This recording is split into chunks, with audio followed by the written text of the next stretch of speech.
The room smelled of antiseptic and iron. It was the kind of sterile military medical bay designed to save lives. Bright surgical lights overhead, heart monitors humming softly, stainless, steel surfaces polished to a cold shine. But tonight, that room felt less like a hospital and more like an execution chamber. The Belgian Malinois was already awake. Strapped loosely to a steel examination table, the K9's chest heaved with raw animal rage. Blood matted its tan fur, streaking down one powerful foreleg and darkening the edge of the table beneath it. Its lips peeled back, teeth snapping at the air, saliva and blood dripping to the floor in slow, deliberate drops. The dog wasn't just injured, it was terrified, cornered, and ready to kill anything that came close. Every soldier in the room knew it. 4 operators stood near the walls, arms crossed, rifles slung but hands tense. 2 medics hovered behind a glass partition, refusing to step inside. Even the handler, an experienced sergeant with years of combat deployments, had backed away, his face pale. No sedatives worked, someone muttered. Dog's gone feral. Put it down before it tears someone apart. That's when she walked in.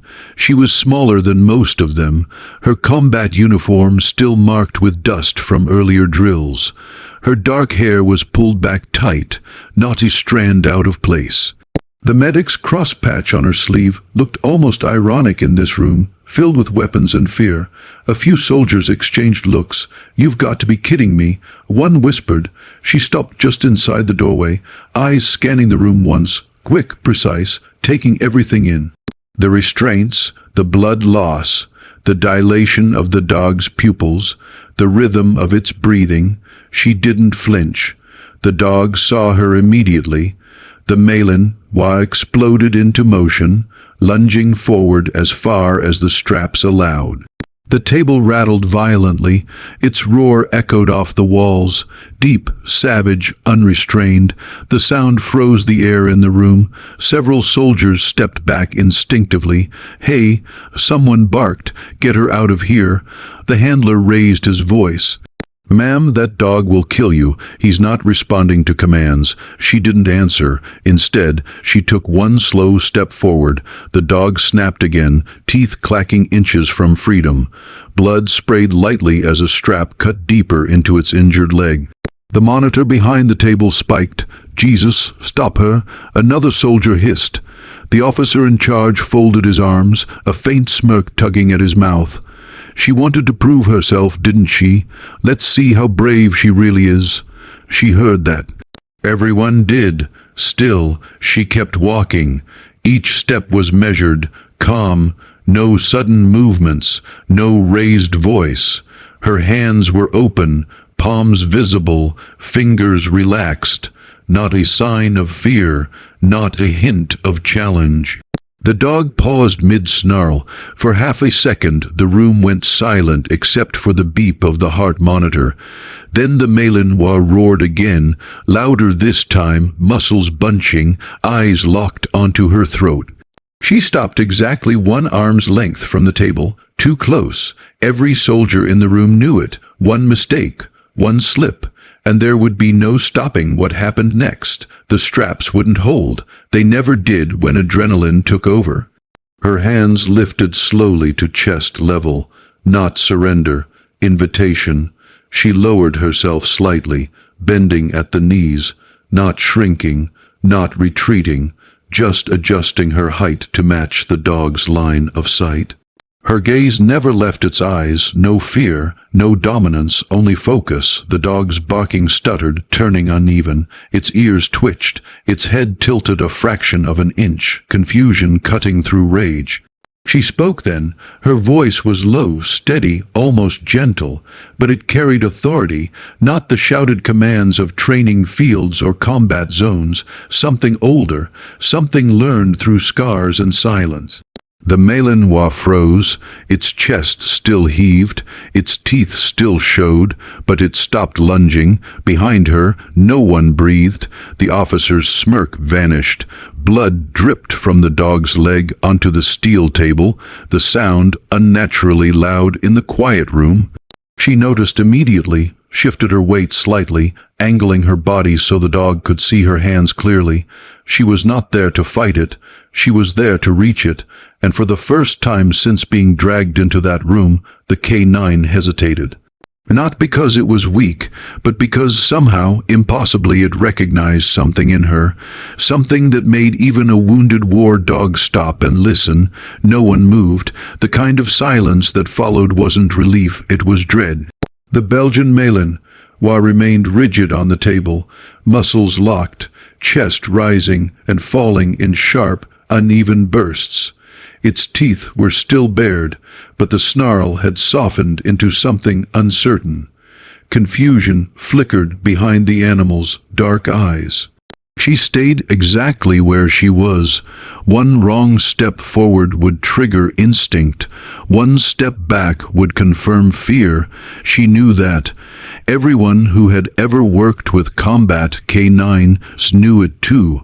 But knowing and doing were different things entirely. Her breathing slowed deliberately, in through the nose, out through the mouth, slow enough for the dog to notice, measured enough to become a rhythm the animal could latch onto. The handler swallowed hard behind the glass. "This is insane," he whispered. "He's never let anyone that close without ripping them apart." The officer in charge didn't answer. His jaw tightened. The room had shifted from spectacle to something dangerously real. The dog's ears twitched again. She lowered herself further, settling onto one knee. The movement was smooth, unthreatening, deliberate. Her eyes never left the Malinois' face. Not the teeth, not the blood, but the eyes. She watched the micro-signals, the slight tremor in the muzzle, the flick of the tongue, the way the animal leaned away instead of forward. Fear, not aggression, pain. She spoke again, quieter this time. Not commands, not praise, just sound, steady, controlled, low in pitch, a tone that carried through gunfire and chaos, a tone that had once pulled screaming soldiers back from shock and death. The Malinois' barking stopped completely. Its mouth remained open, breath fogging the air, but no sound came out. A thin line of drool hung from one fang, trembling. Behind her, a medic whispered, "Oh my God." She extended her hand slowly, palm down, stopping halfway. Not close enough to touch, close enough to offer a choice. The dog leaned back, not away, back. The restraints slackened as its weight shifted. Its breathing slowed, still fast, but no longer panicked. The heart monitor dipped slightly, the frantic beeping settling into a steadier rhythm. She adjusted her posture, angling her shoulders away. No direct frontal challenge. She made herself smaller, not weaker, but safer. The handler pressed his palm against the glass, eyes wide. He's listening. The Malinois' head tilted again. It studied her, not as prey, not as threat, as something unfamiliar. A living thing that wasn't trying to dominate or escape. Her fingers twitched once, intentional, a signal so subtle most humans wouldn't notice. The dog did. It blinked, once, then again.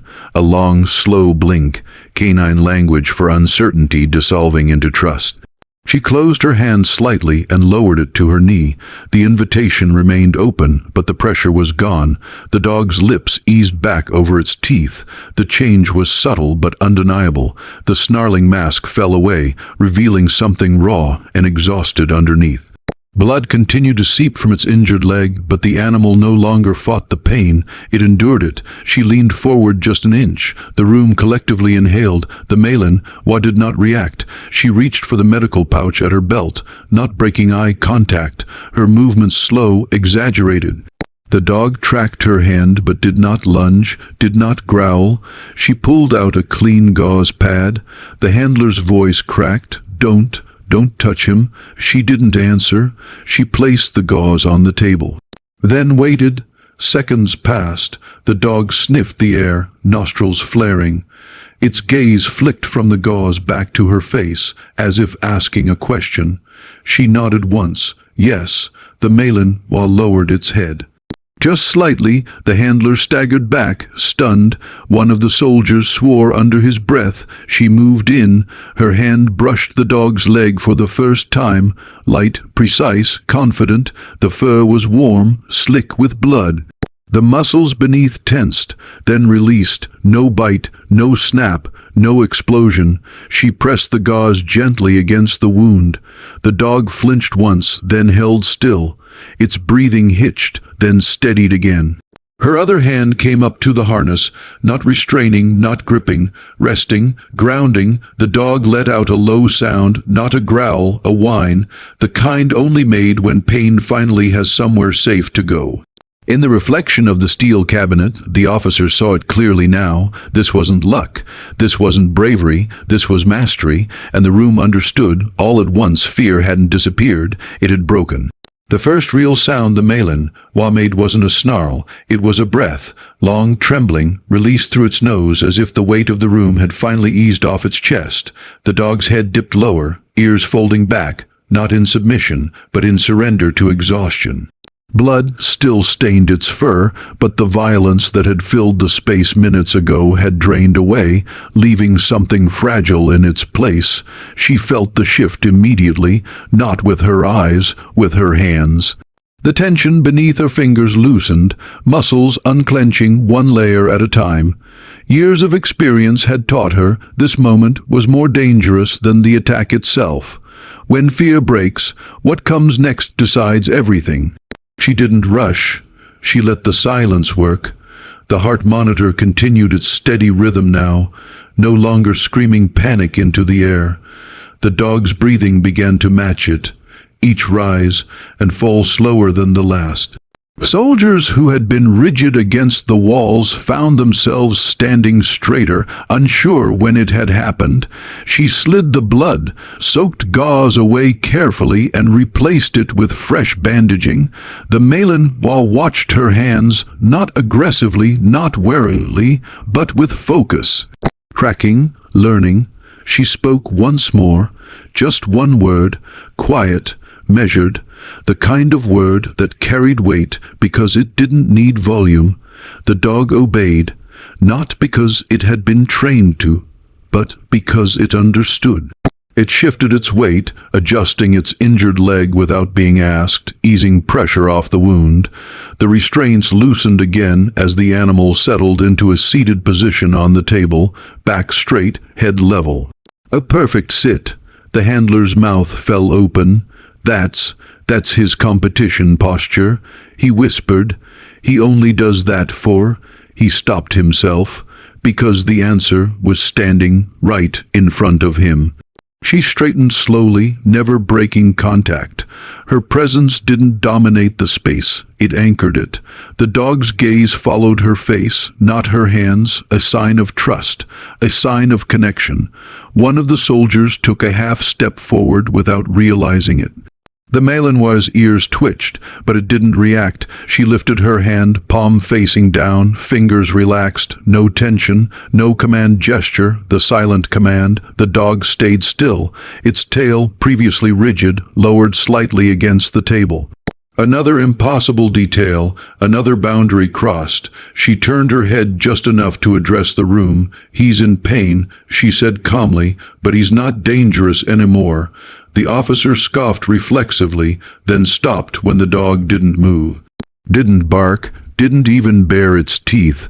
Unhook the restraints, she said.